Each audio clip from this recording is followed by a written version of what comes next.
我的爸妈好可爱，年纪越大越幼稚。他就是看我穿哪个东西好看，然后晚上的时候换他会找不到。在屏东了，在屏东了。他顺手牵杨森达。他就是老顽童，你看他穿的衣服。谢谢你，故意穿这个 T 恤来的。他现在一个人吗？现在？我不知道，问他。要换个话题啊！海产妈大吐苦水，儿子根本是幼稚小屁孩。煮饭的时候很专心嘛，他就故意到后面的，哗的一声就吓一跳啊！那我就很生气，拿锅铲要打他，然后他就打不到，打不到，打不到。哇，好像小学生哦。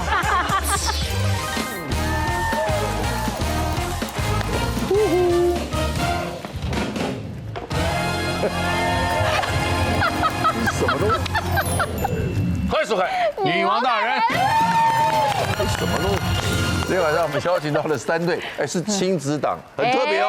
他们不见得有真正的血缘关系，但是他们缘分很深呐。哦。他们就要来分享在我们的生活当中彼此有哪些让人家啼笑皆非的幼稚行为。欢迎他们出场。首先介绍，这个是我的老朋友邓安妮。欢迎邓导。欢迎他的女儿邓雨辰。哇，邓雨辰。哇。今天的欢迎若琪他妈。哎呦喂呀，哎呦，他的女婿杨森达。哎呦呦呦。欢迎海产他妈。欢迎海产。他本人。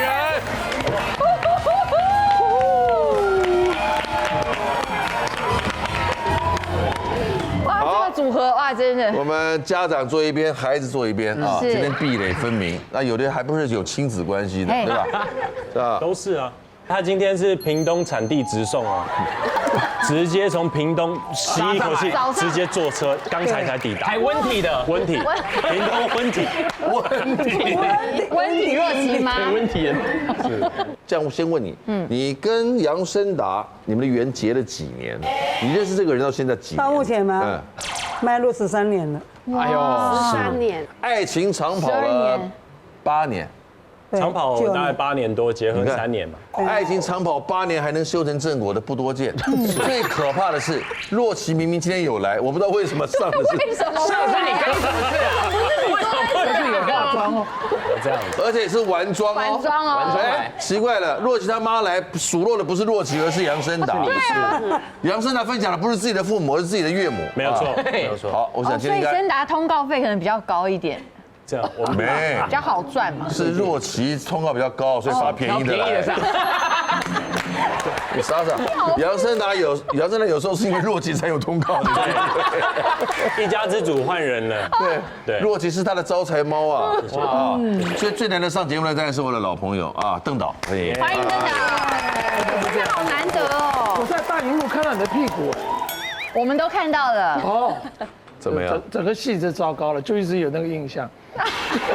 所以现在看他讲话，好像看到屁股在讲话一样吗？那个，我没什么好说的，因为我们认识起码因为已经超过30年了。哦，还算紧实吧。你以为你怎么入围金马奖？他又不是看着你的屁股长大的屁股。哇！我入围是因为我的屁股紧实。啊！他是我们屏风表演班我的学长啊，我的学长。哇！优秀。他的女儿哦，你认识邓安宁多久了25年。认识他25年。他回答好精准哦。他明明26岁，他说25年，因为1岁以前不认识他。还没记忆，还没有记忆。是有一个这个父女档，也有母子档。母子档啊。他就只是海产戴着假发、戴眼镜而已。你说我女装都这样子？对。你觉得我妈会开心吗？她画得那么漂亮，你说我女装这样子？起码目前看起来她是开心的。哦，她是开心的。我们今天来分享的是幼稚这2个字。问你们哦，爸妈的逆龄行为这些事情让我哭笑不得。他很盲目跟风，而且他很不服输啦。盲目跟风，他很盲目跟风，就是他一定要跟了什么？像我之前很流行，就是因为我是非常渴望爱情的人，然后我这个人跟我跟异性又很无缘，所以我真的没办法，我只能就是沉溺在。那么幽默，女生喜欢幽默的男生啊。可是要幽默又好看啊，可是我好看那个好看很重要，对，所以没办法。可是你长得并不惊险啊。对啊，是歪七扭八、拐瓜裂枣的。好看跟难看中间好难看，这样对不对？你们是不是想要讲这个？没有，我自己先讲掉了，你们就不要攻击我了吗？你们听起来就想要呛我。台阶下好顺，你们真心的想赞美你。可以。说一个人好难看，这个话不能要看人说，要看人说，要看人说，不是每个人都顶得住。你扛得住，我扛住了，没错，我刚好因为好难看，所以我只能沉溺在什么交友软体上面啊。我喜欢在虚拟的世界，我在虚拟的世界我得到爱情了，但是有人在网恋找到真爱啊。对啊，我在虚拟世界我得到我需要的那个情绪价值。哦，女生好像在网络世界好像比较喜欢我，因为我用假的照片，然后他们也不知道我是谁，然后他们觉得我 OK。可是我妈妈就觉得说，我整天怎么都泡在交友软体上面，沉迷于女色，她把我讲得很难听。沉迷女色，对，她说你都几岁的人了，你不去交一个女朋友啊？你整天在网络上沉迷于女色，你这样对吗？啊，我一开始还跟我妈大小声说，你不懂啦，你根本就不懂我，你不了解我，还跟她甩门，就是躲在房间里面。啊，我自己就检讨说，真的吗？妈，我这样刚对妈妈是不是太凶了？还是我就把这个交友软体给删掉好了啦？就是还是真的像妈妈一样，是有在一个会反省的儿子，会反省的，一个有为的亲。我就想要删掉好了，还是写个悔过书给妈妈说，我不该跟你这样大小声的。应该对。可是不知道为什么，就一阵子回到家之后，就妈妈就是常鬼鬼祟祟的。就是妈妈就是其实她有心不在焉的，然后早上要煮饭她也没煮，午餐因为爸爸都会吃早餐午餐，然后她也没煮，然后午餐她也就开始就是叫便当叫外卖，就觉得妈妈怎么很反常，然后她皮肤其实很好，可是她怎么黑眼圈开始重了？对，她开始欧练，后来我去看她去追踪去追查她，还被我抓到。他下载了交友软体啊，他自己去玩交友软体啊。我啦，不是他跟我说什么？他在研究我为什么要沉迷于那个软体。好啊，我就说那你有什么好玩的？你要需要这样子。他研究应该有些新的发现。他说有一个 NASA 太空人在追他啦。哎呦，他跟我说他面临着人生的十字路口啦。我说你面临什么十字路口？他说如果这个是 NASA。要追他该怎么办？我说还能怎么办？当然是拒绝啊！没有 NASA 会追你，没有 NASA 太空人会用交友软体来追你。你这什么话？这太难听了吧？对啊，搞不好他也用别人的照片啊。你在那边找第二春啊？你现在老公不是还在吗？在啊。所以在面临人生的十字路口。那你老公知道你在用交友软体吗？不知道啊，怎么可以让他知道嘞？因为。还常玩啊，那想说，但为什么一直沉迷那个？我也试试看啊，结果我觉得还蛮好玩的啊。他真的有毛病，因为那个女生在交友软件很好配对成功啊，我们容易啊，很容易，女追男隔层纱而已。我妈妈就配对好成功的一堆人。妈妈是用谁的照片呢？我也不知道她用谁的，反正她自己可能用她自己的，然后去遇到太空人。我说那个是要诈骗你的，你不要这么信。然后我跟她吵了一架之后，我说你再这样子，我要跟爸爸讲了，他才默默去删掉他。你跟那个 NASA 的太空人交往多久了？这爸爸在看电视情何以堪呐？不到1个月，就每天瞎聊。完了，不到1个月，可能有些东西已经失去了。金钱的。他们这个年纪都，你失去金钱？没有。你说有些东西失去了。那个人纯粹是骗子。你很清楚吗？你一开始就知道他是个骗子吗？对啊，就好玩嘛，就反正就是你不怕？你看叠对叠好玩嘛。他就少跟人聊天，可是我妈聊天，那就是你的错啊！不是，你都不陪我聊天呐？对呀，因为我很容易晕船，我知道我是被我妈遗传的，我妈妈也很容易晕船的。我就担心她沉迷了。海产妈是不是也是个玩家？我叫她关掉，她也给我关，也给我摔门呢，叫她删掉那个交友软体。好，等一下，这先厘清一下，你有摔她门吗？他叫你没，他没有。你看又在做效果，叫你不要学张维忠，要学张维忠，都讲些言过其实的事情啊，可以，好不好？在编，有点情绪。妈妈知道他会编故事吗？对，好，我是假故事之母。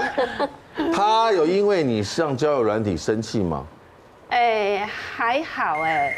你看看你是不是？因为我一个正常的家庭，我怕我妈妈就是在这个中晚年之后偏离这个轨道，领导入丛了。对啊，哎，这个有可能，有可能啊，一个不小心，还好吧一个不小心，很少人可以去 NASA 参观呢。对呀，如果真的有 NASA，我会祝福我妈妈，你知道吗？哎，我们都只住过子宫，没有人上过外太空。对呀，难得有这个机会，对不对？我还没有，难得有这个机会，搞不好真的就是 NASA。看我把一个人蒙在鼓底，我又把我讲这个是 NASA， 他祝福他吗？祝福。请问赞成父母亲玩交友软体吗？赞成的请举手。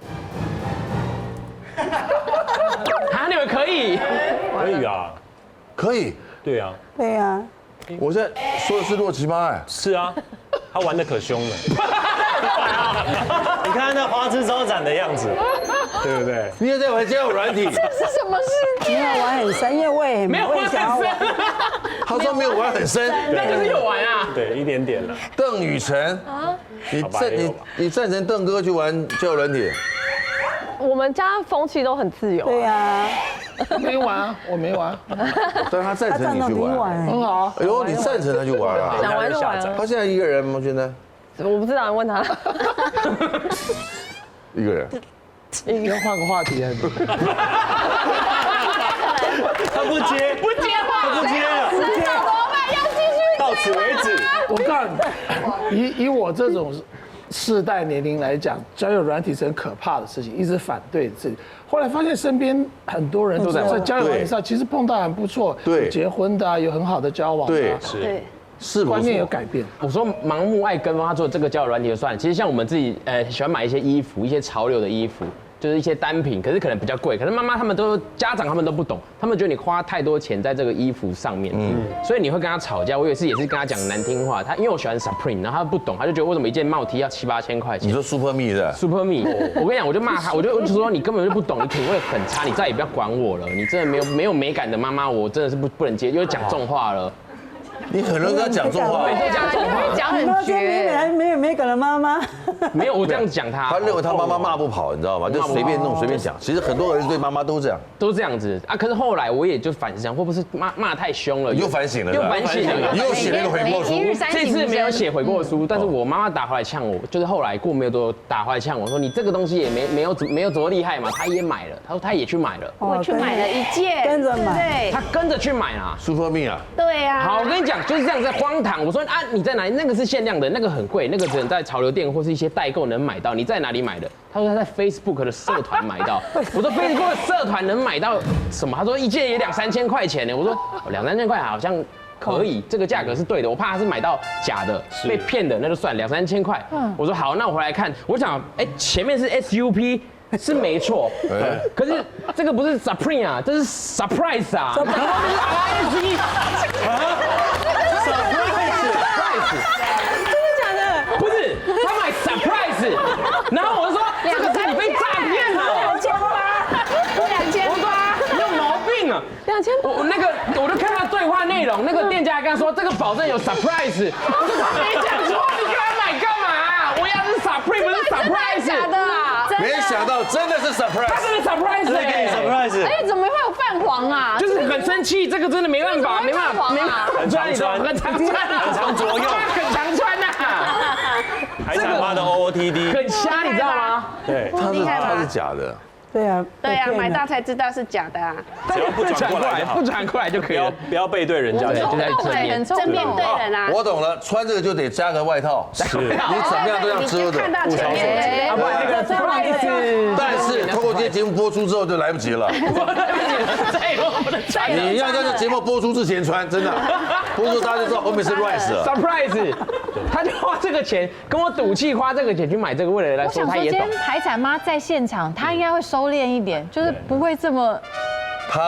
他都是他妈妈纵容的，他今天的表现都是他妈妈纵容，太惊讶了，宠坏了。但我发现好像妈妈都喜欢追随着儿子的潮流品味，对，像素咪跟我已经是情同母子。素咪就是因为她本名叫做素女。然后素女跟妈咪融合，我自己就会称呼她素咪。整个世界上难得的女婿哦，难得啊！你看，你这岳母如果属鸡，那就是素鸡了。不要乱切，没有这样子好不好？什么有把我素咪说成素鸡啊？对啊，对这么有价值的女生怎么可以素鸡？传出去，岳父能听吗？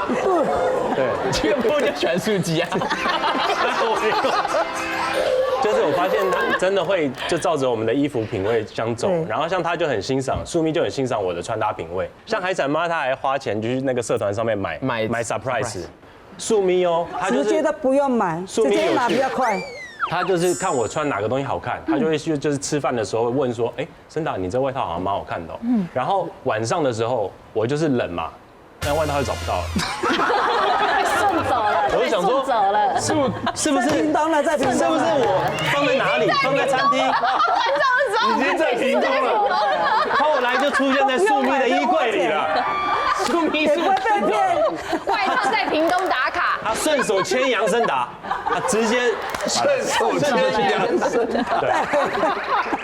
哎，我说素鸡啊，素咪啊，对，你是不是疑似手脚不干净啊？没有，手脚不干净，看哪个地方，看场合嘛，看哪个场合拿，对不对？看场合，那个场合适合拿的地方。对，它是适合拿的哦，它是适合拿的。然后他一直觉得我有一些衣服破破烂烂的，那些东西漏财，但是其实那个衣服都是 designer， 他们 handmade 用手去挖，就把它雕出那些东西。然后你看那个素咪，他那个顺手拿那一件，我就说，哎，素咪，你那件衣服我其实才着用个2-3次，还没有回本。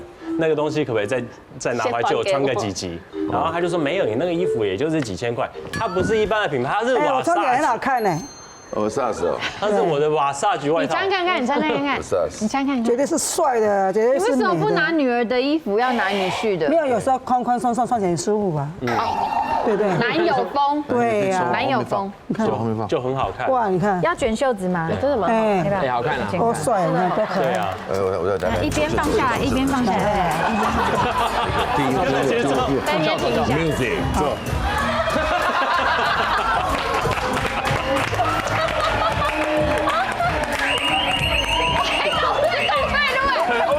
很好看呐，多帅，你看看，可爱吧？素咪，告诉你，素咪虽然它年过1甲子，它还是衣架子。好，哎，衣甲子，对，年过1甲子的还是一甲子，超过了。哎，我觉得你穿的确不难看。你黑色这个衬衫裙是不是也是若琪的？耶，没有错，不用钱的。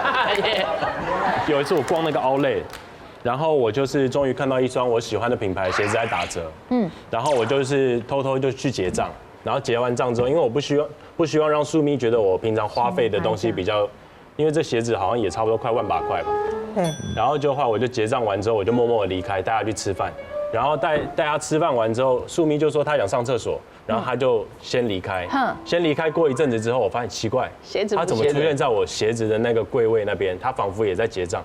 你看他的鞋子，买了一双跟我同款不同色，哎，真的耶，对，他就是会偷偷的跟着我的座位在走。他太崇拜你了，对对对，他很满意你这个女婿，对不对？而且他都只穿我近期穿过的，假如那身上味道不见了，他也不穿。邓安宁越老越叛逆，女儿丁宁就是不听。他就是老顽童，你看他穿的衣服。谢谢您，故意穿这个 T 恤来的。他先看一下他的肚子，他突然说：“哎，妹妹，你有没有想要吃什么东西？”我说：“现在2-3点，我要睡觉。”他说：“没有，我觉得很饿，我想要吃个什么面包。”我们要跟素咪学习，早上9点还要起来跳古镇。邓哥，你也去跳广场舞啊？知道我教你跳，我玩别的好不好？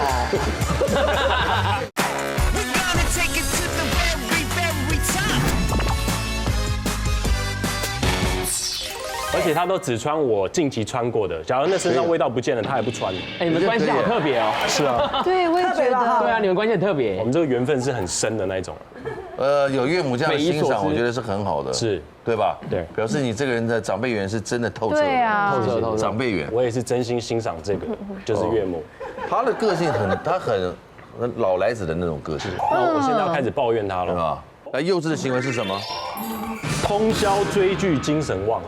哎呦，居然不意你也外哎，在追剧啊？对啊，这个很扯不。意外。真的。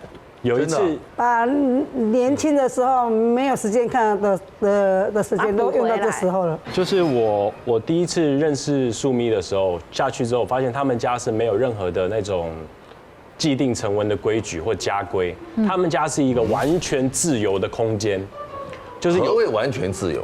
就是有一次好像我们过年在打扑克牌，打一打之后发现，哎，说真的，因为我偶尔1年才下去一次，但是我不是很清楚家族朋友有谁。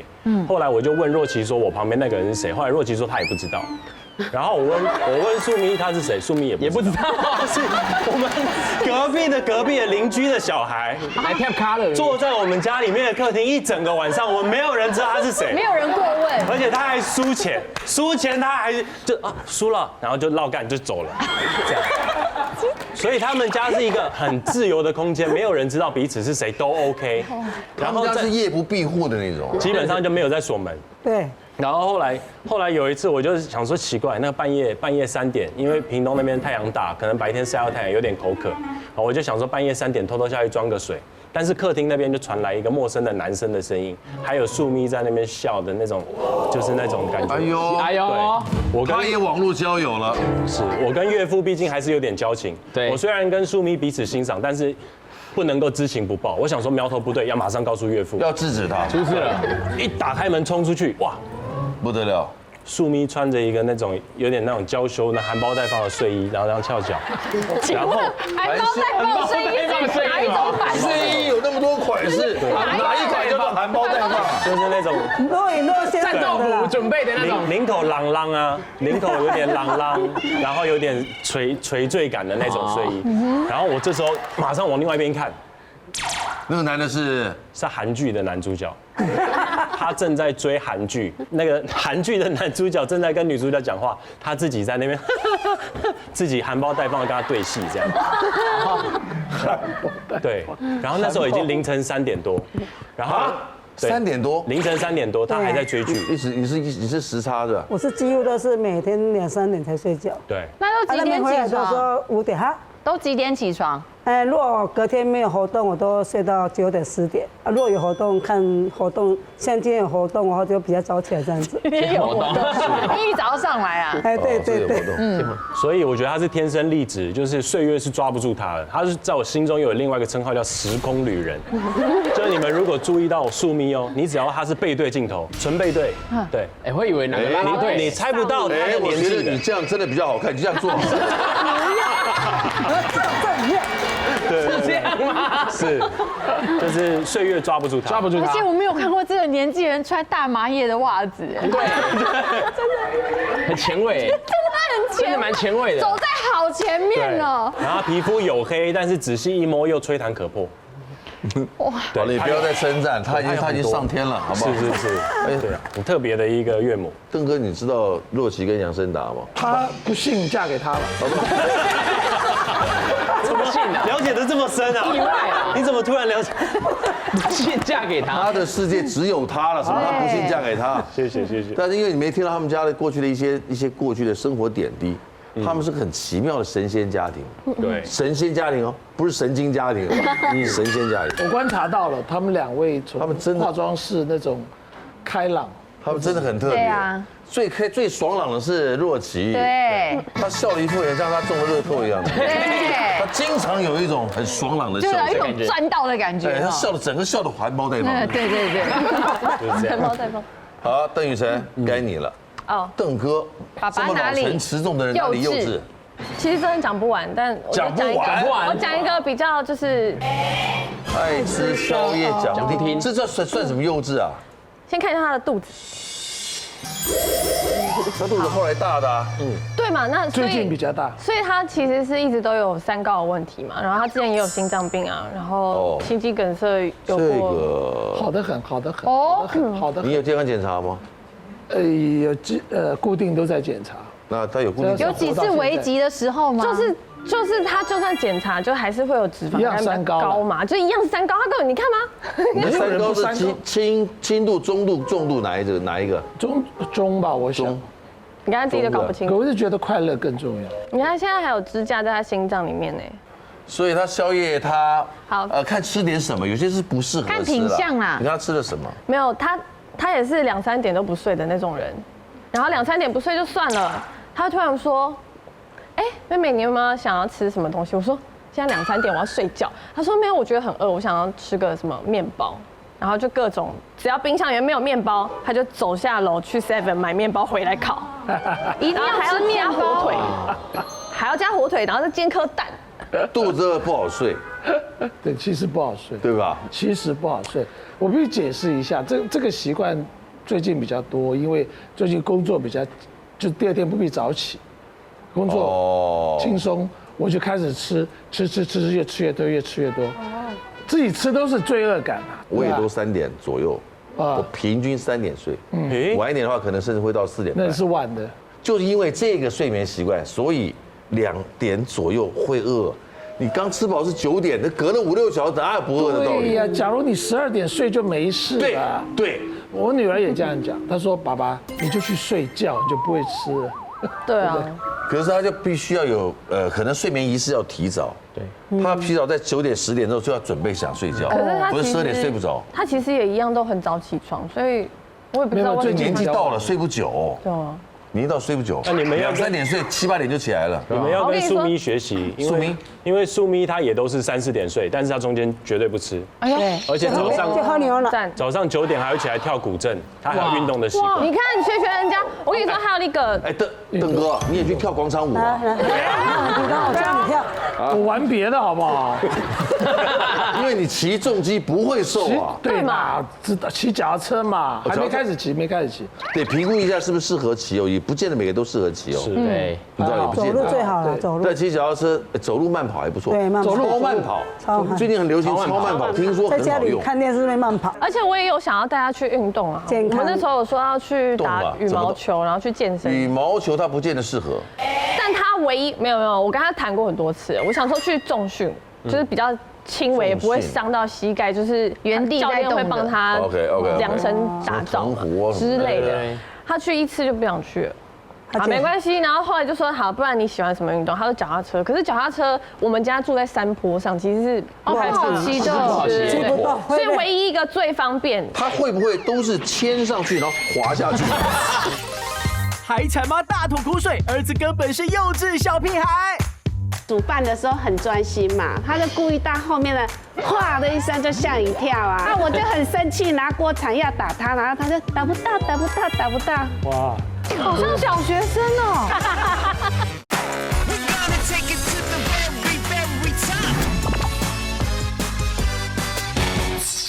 我们家住在山坡上，其实是不好骑的，骑不动。所以唯一一个最方便。他会不会都是牵上去然后滑下去？没有，他有骑电动脚踏车，几乎没在骑。但就是那也不行车嘛，对啊，那也没效果，那没效果。那所以后来就说，那他喜欢打羽毛球这样，然后我们想说去打羽毛球嘛。没有，毛在你上膝盖哦，10分钟就累了。我们只去10分钟，那他就直接坐在旁边。你就这样对抽一下也会累。可是他不走又没有效果，对手接不到。不是，他可能对手接不到，他可能爸爸可能不适合那种要爆发力的，他可能适合要续航力的，走来走。比如说续航力。SUP 那种呢，就是可以一直在 SUP 会太累，哪里？SUP 在水上。 SUP 是水上，可是那个可以一直在那边滑，在浴缸啊，在水上也算安全。那浴缸也很大。SUP 超慢跑啦。对啊，你陪爸爸超慢跑可以，跑一阵子就会跑了。超慢跑很流行。我真的很羡慕这2位跟他们长辈的关系。美美因为我从小宠到大，她对我没有这么客气的，可是她在这些要求里面，其实可以看到她真的关心我的。对啊，担心你。当然啦，这个是女兼母职啊。对啊，对不对？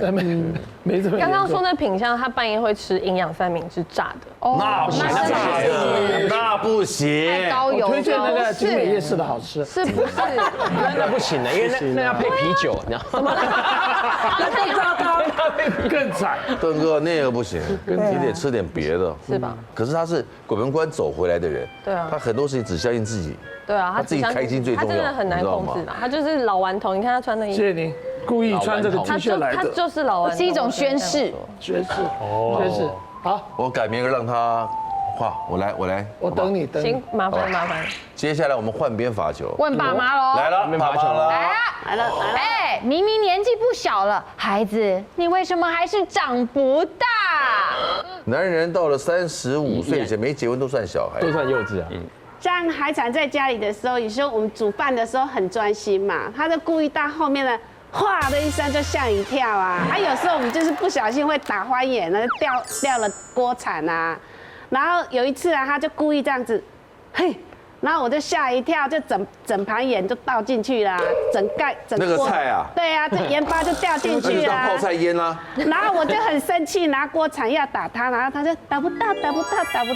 哇，好像小学生哦。这是我们家里的情趣，家里的快乐啦。有些跟对家长是太敬畏的话，其实反而有点距离，你会很害怕，要很尊敬。你是独生子吗？我还有个弟弟啊，还有个弟弟。啊，所以我跟我妈的关系就很好。那你弟弟跟你妈妈的相处跟你一样吗？没有，我弟弟就很稳重了。你干嘛吓到了啦？我帮你打到了。对啊，我帮你打到了。然后他就说我很胆小啊，这样子也会被吓到啊。打不到。有一次打到了吧？闹人啊！可以啦。他跟你这样的恶作剧，你其实是很讨厌吗？你有吗？说真的。其实还 OK 啦，就是你看孩子之间的相处啊。他从小就是这样子，他也不是长大才这样子啊。他小时候就这样子。我不应该这样问啊。真的。他从小就坏掉了，对不对？没有坏掉啦。他从小就是这样子啊。而且你看他说我胆小，随便一画就吓到。他自己很胆小啊。他有一次那个智齿啊横着长嘛。智齿哇，那个是要拔的。然后就会就是会挤到旁边的牙齿嘛。然后牙医师就建议说他把热割开，然后拔牙，然后他就一直问医生，会不会痛啊？我好紧张哦，我会不会昏倒啊？我会不会吓死啊？然后医生就说，年轻人你几岁？他说我26，你是男子汉大丈夫哎，拔个牙还在那里。不是因为那个智齿，他讲的太恐怖了。他说把肉割开，然后拔掉就没事。可是因为我第一次这么痛，而且我那个26岁的时候，基本上我已经在电视圈说谎了，胡说八道了。我又很怕说这种麻醉一个不好，有时候会出事，你知道吗？你会就是没有醒来，你知道吗？牙齿掉了，我命掉了就糟糕了，我就很担心。你没有想说现在又多了好几个故事可以讲了？对，因为就那时候没有想到，我那个时候纯粹想到会不会就是还是干脆不要拔，我就吃止痛药就好了。然后那个时候还医生一起在那边羞辱我，一起骂我，他说我很浪费下一个病人的时间，因为那边要拔不拔的。可是正常都会害怕，你也会怕吧？我不会。那你会怕吧？很难聊哎，你们都去父母那区好了啦，你们都我没讲，他甚至不跟你互动，对呀，他连眼神都不看到你。邓导他不好搞哎，我懂你哎，我今天买宵夜去看你陪你聊好了，我受不了哎，带啤酒，营养3明治配啤酒，营养3明治。雨辰这个最小的最年轻的儿女，你长得跟消波块一样子。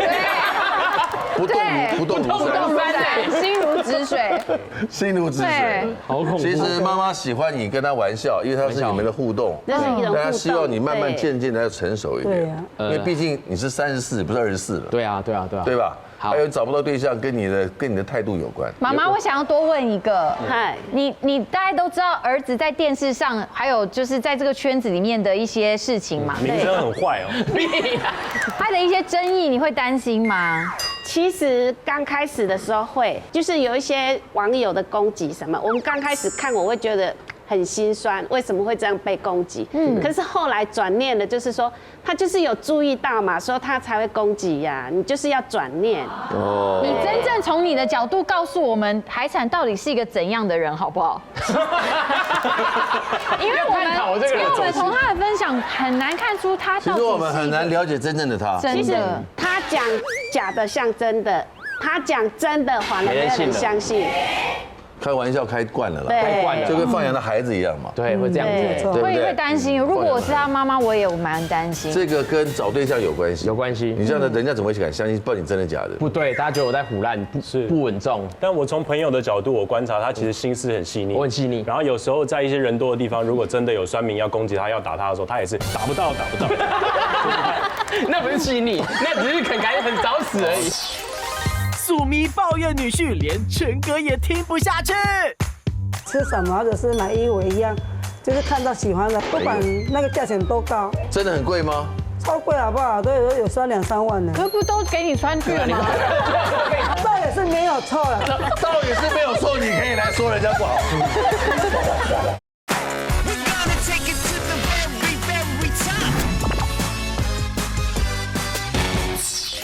要打他的时候，他也是打不到。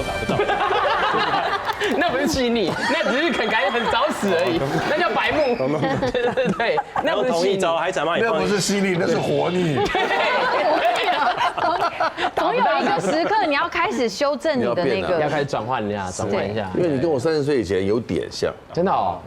哦，你现在都快35了，要慢慢改，要必须要修，要不然找不到幸福。哎，真的呢，不会有人敢把下半辈子给你的。对，懂我意思吗？好，除非你找到像那种若琪、森达这种，就傻乎乎的，眼疾未嘟的关豆芽这种，有没有？好吧，对不对？那看也能这样子，要不然哦，来若琪姐，若琪叫的棒，素鸡他要说的是，花钱不手软。你要杨森达这个人哦，他你自己个性有没有土豪的性格？土豪要看对象，那个人值得的话，我就是排山倒海。排山倒海，那人不值得的话呢？值得我就是吹毛求疵，完全就是。所以为了若琪可以排山倒海吗？对呀，我整个人都给他了。对我们家人，我整个人都给他了。整个人。还有，若琪要不要进来一起做算了，好不好？你坐他腿上就好了啦。我们没有多的预算就是了。你坐脚前你在那被拍，在这边也是被拍嘛。对啊，坐脚前也可以。真的假的？我们拉张椅子给你坐行吗？来，我们给他一个电箱的椅子。不用，这里拉椅子去，这里也可以啦。真的假的？假的。这样子，一起做。哇，我这个很高哎。哇，今天就是人都来了，今天就是买2个送1个，对吧？买2个送1个，是周年庆了。对，你就坐在这听你妈怎么说，好不好？什么叫花钱不手软？这个女士真的是没话说，可是重点说，因为已经买房子，对不对？我就想说，妈妈很担心说啊，赚了钱要多省一点这样子。对啊，当然对我们很好啊，买什么吃什么，或者是买衣服一样，就是看到喜欢的，不会说啊打折再来买，像我们都会想说啊打折再来买，喜欢的话，他们不是啊，喜欢就买这样的，不管那个价钱多高。哎呦，对呀，他买了什么？你觉得很浪费的？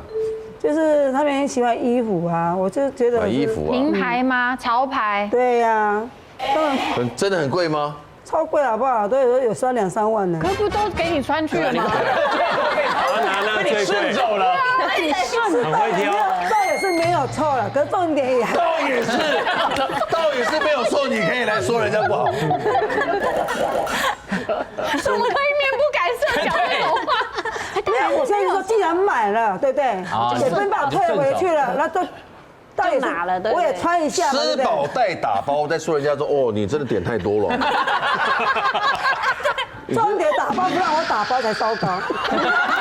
对，你给人家打包了，你是卡不累不让你打包？对。有三卡，你平常花钱不手软，花钱主要花在什么项目？像他说的衣服的外在，因为我们工作性质有时候有一些衣服，毕竟要设计感重一点点的。对。然后，但是我们穿搭款，那不见得需要很贵的衣服啊。是，所以我身上衣服都算便宜的，但是有一些饰品，像我们会着重一些饰品，对。然后我们就会把它拿过来当成精神的象征。一过来坐下的时候，贵节目就叫我们把饰品全部拿掉。所有人的项链最好看的项链，撑了半天买一条 LV 克罗西，一百多块，你们2个不要戴，你们会影响录影。完全被拿掉，所以现在画面拍起来，我们才看起来落腮。其实这很有精神，腿都没了。你看海产看起来像刚睡醒，他原本 LV 像泄气的皮球。那这里，因为 LV 很粗啊。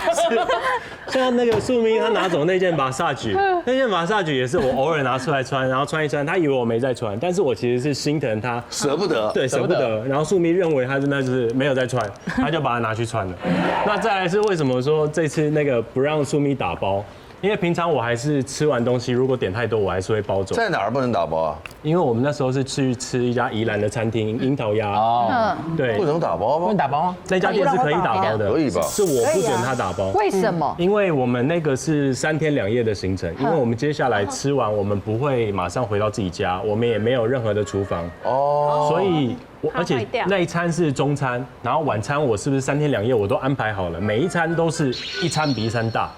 一波接着一波，让你享受那整个全方位味蕾的喷发。所以你如果味蕾的喷发，你还在纠结着上一餐吃剩的，你是不是看着那个冰箱，你看到下一餐，你又会心疼说这个一定吃不完，吃完，那个会影响整个那个团队的影响味蕾喷发，不能接下来几餐少点一点嘛？对呀，他都安排好了。每一个餐厅它都有自己的特色菜，那特色菜它就有搭配的前菜跟什么，还有当地的景点。那我们假如拎着那大包小包，我们假如没有经过冰箱或什么，陈哥也知道，假如65度以下，那个细菌开始滋生，如果过了一个晚上，我岳母素咪，她平常是肠胃好的情况下，一天是大6次。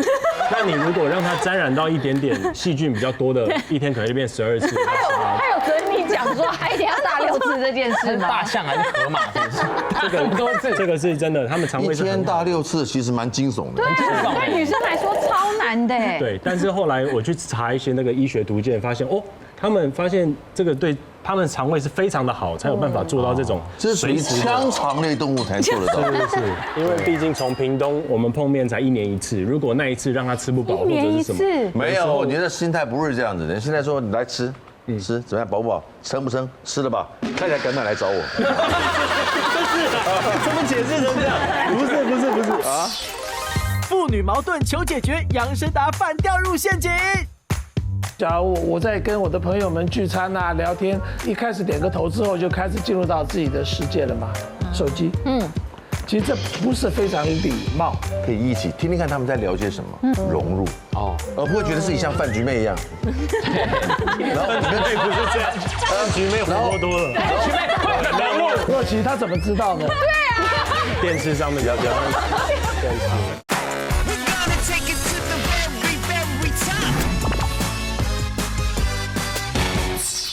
饱不饱？撑不撑？吃了吧？看起来敢来找我。怎么解释成这样？不是啊！你敢说？是我你明明就想用食物吓死人，还说你在赶走岳母啊？就是觉得好吃的东西，我希望他都有品尝到。但他不想浪费了，我觉得这个合理。心态我也会觉得好吃又吃哇，每个都吃在一小盘呢，一小盘都不能包，加起来5、6盘都不能包。然后下一餐又一大桌。哎，森达，你一定要都要这样吃吗？我就觉得你怪了。是。训他对了。对啊，我觉得是有道理了，因为我们都屏东人嘛，对，观感差不多。对，啊，各位，我们现在到消波快了，各位。邓哥要开始数落他了。我怕是没什么好数落的吧？不懂得社交，太羞耻，应该是这样子。不懂社交，比如说，假如我在跟我的朋友们聚餐啊、聊天，他也是他的所谓的大哥叔叔。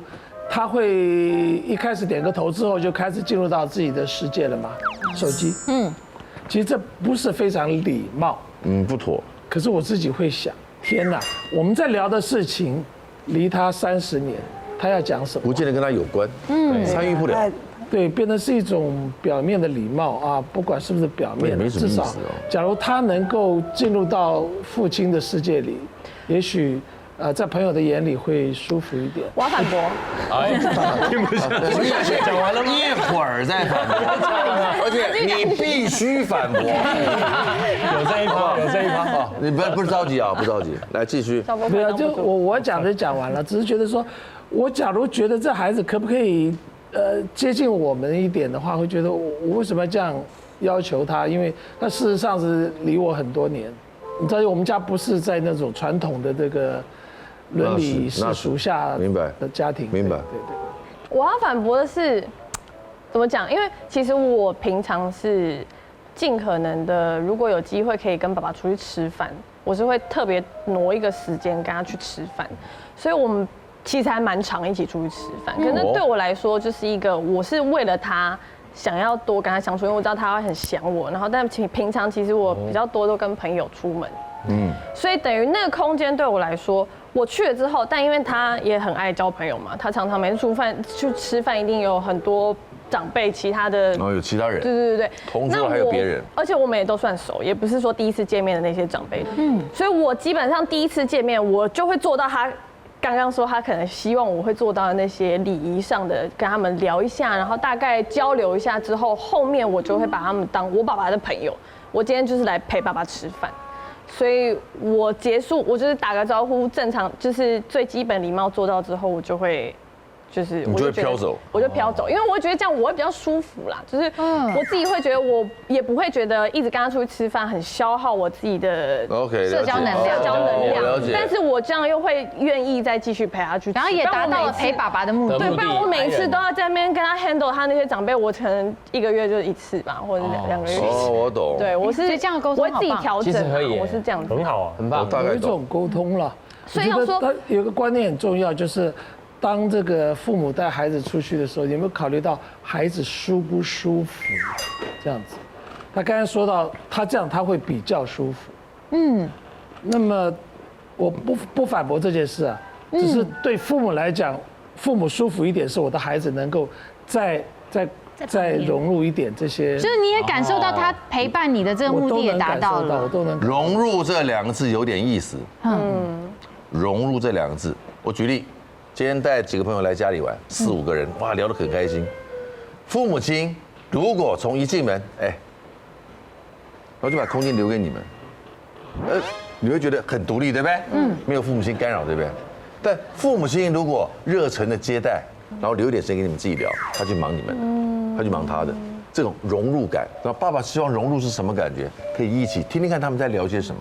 你搞不好会融入到一些那个事情你们错了，那个年轻人真的是这样想的。你也可以参与啊，融入而不会觉得自己像饭局妹一样。然后饭局妹不是这样，饭局妹活泼多了。饭局妹不是这样。来，宰出4个6要抓了，哥哥。若琪他怎么知道呢？电视上面讲深打，其实本来气氛还蛮好。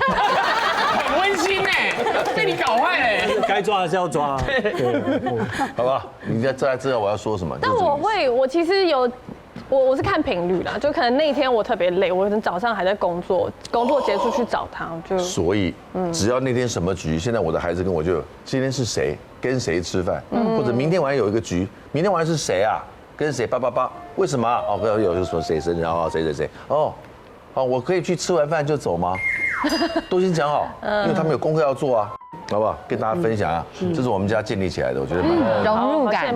我觉得今天这样的沟通很棒。怎么说？就是有些事情不在这个场合里面，你不知道爸爸原来是这样想，然后女儿在那个当下原来是这样想的。我觉得这个沟通的这个媒介很棒。小时候父母呢包容我们的任性和幼稚，成为我们成长的支柱。好了，长大以后换我们来守护天真浪漫的父母，让他们有所依靠，不要强硬的想要改变父母亲的想法，而是陪伴他们一起探索生活。毕竟活到老学到老，我们还有很多一起成长的空间。祝福每一对家人，谢谢祝福你们，祝福你女王大人，下次再见 ，See you， 拜拜，谢谢，谢谢海凯，谢谢海强哥，谢谢，真的，谢谢哪里？快订阅未来中文台 YouTube 频道，开启小铃铛就可以看到最新的女王大人哦。